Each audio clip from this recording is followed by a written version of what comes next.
At ayan, mainit pong pinag-uusapan sa buong crypto community ang pinakabagong ulat po sa Clarity Act kung saan ibinahagi po ng isang kilalang investor dito ang mga komentong nagmula kay Matt Hougan. Patungkol po yan sa mga pampolitikong motivation sa likod ng panukalang batas na ito. Ayon sa mga impormasyon, ang tsansa na maging ganap na batas ang panukalang ito bago ang mga darating na eleksyon ay nagiging labis na hindi sigurado.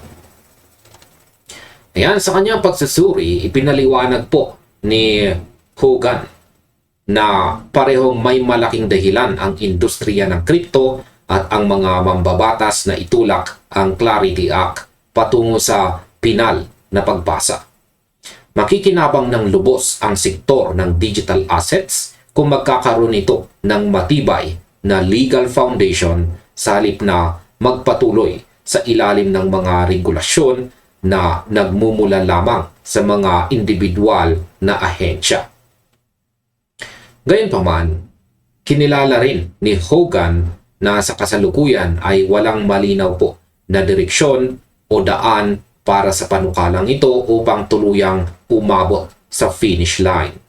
Itinuro po niya ang datos mula sa Poly Market kung saan ang probability o probabilidad ng pagpasa ng batas ay nakapako lamang sa tinatayang 20%. Ayan mga kakripto, 20% na lamang daw ang chance.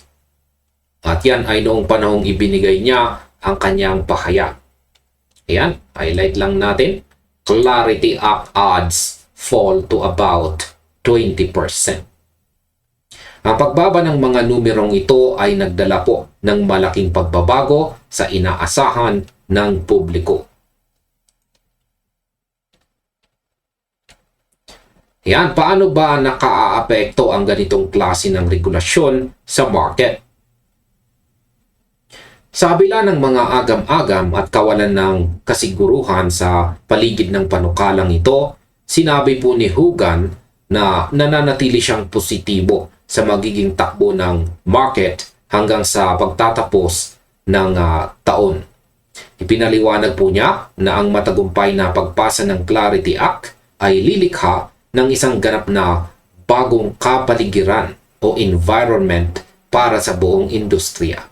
Ngunit, hindi ibig sabihin nito na titigil ang mundo kung sakaling maantala ito. Kung maipapasa po ang batas, ang mga kumpanya ay mabibigyan ng mas matatag na pundasyon para sa kanilang operasyon sa halip na umasa lamang sa mga desisyon ng ahensya. Ngunit kung ito ay mabibigo, hindi naman ibig sabihin ay titigil ang pag-unlad ng regulasyon. Ayon po kay Hougan, ang mga ahensya tulad po ng Securities and Exchange Commission at saka Commodity Futures Trading Commission ay magpapatuloy pa rin. Magpapatuloy pa rin po sila sa paggabay sa industriya sa pamamagitan ng kani-kanilang mga hakbang at desisyon. At ayan, para sa aking opinion naman, ang ganitong sistema ay nagpapakita na ang pundasyon ng market ay hindi po nakasalalay sa iisang desisyon lamang. Bagamat mas mabilis sana ang pagbabago kung may batas, ang tuloy-tuloy na pagkilos ng mga ahensya ay nagbibigay pa rin ng sapat na proteksyon at direksyon para sa mga kumpanyang nais lumago sa tamang paraan. Ngayon ay bakit po ba mahalaga pa rin ang positibong pananaw sa kabila ng mga pagsubok? Ayan, kahit na may mga pangamba, ang mga pagbabago sa regulasyon ay maaari pong maapektuhan o baliktarin ng mga susunod na administrasyon ang mga ito.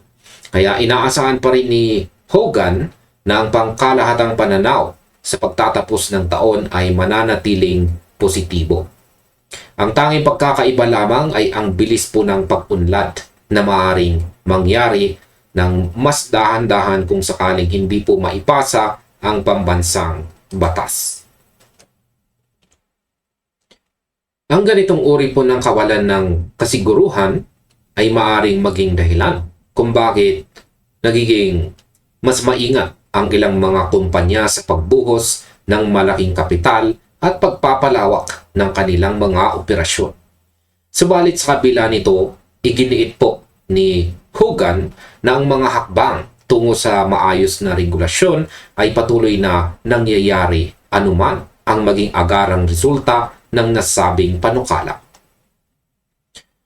Makikita po sa mga pagsusuring ito na ang focus ay nasa pagitan ng mababang porsyento ng pagpasa at ng matibay na kumpiyansa sa patuloy na pag-unlad ng digital asset space. Ang industriya ay patuloy na umaabante patungo sa mas malinaw na regulasyon sa pamamagitan man ng formal na batas mula sa Kongreso o kaya ay sa mga desisyon ng mga federal regulator. At ngayon ay saan ba patungo ang hinaharap ng mga digital asset? Yan, patungong katapusan ng taon. Habang patuloy po na binabantayan ng mga investors ang mga balita mula sa pamahalaan, ang focus ngayon ay lumilipat sa kung paano po makapagdala ng pangmatagalang katatagan ang mga umiiral na alituntunin. Ang mga usapan po tungkol sa mga hakbang ng mga eksperto ay nagbibigay ng mas malawak na pangunawa sa mga taong nais manatili sa market ng may sapat na kaalaman at paghahanda. Ang kaganapang ito ay nagpapakita lamang na ang pagbuo ng mga patakaran para sa digital asset ay isa pong masalimuot na proseso na dadaan sa iba't ibang pagsubok at saka pagbabago. Sa pamamagitan po ng pagsusuri sa mga datos at pag-unawa sa galaw ng mga eksperto, mas nagiging handa ang bawat isa sa pagharap sa mga hamon na darating sa loob ng taong ito. At ayan mga kakripto, sa kabuuan, ang patuloy po na paglago ng sektor ay nakasalalay sa kakayahan nitong sumabay sa mga pagbabago sa regulasyon at ekonomiya. Ang mga impormasyong ibinahagi ng mga kilalang analyst ay nagbibigay po ng gabay upang masuri ng maayos ang direksyon ng buong industriya ngayong taon ng walang halong pag-aalinlangan. At ayun, hanggang dito na lamang po tayo sa video na ito mga crypto. Marami pong salamat sa inyong panonood. Maaaring panoorin na rin po ninyo ang recommended video natin dito.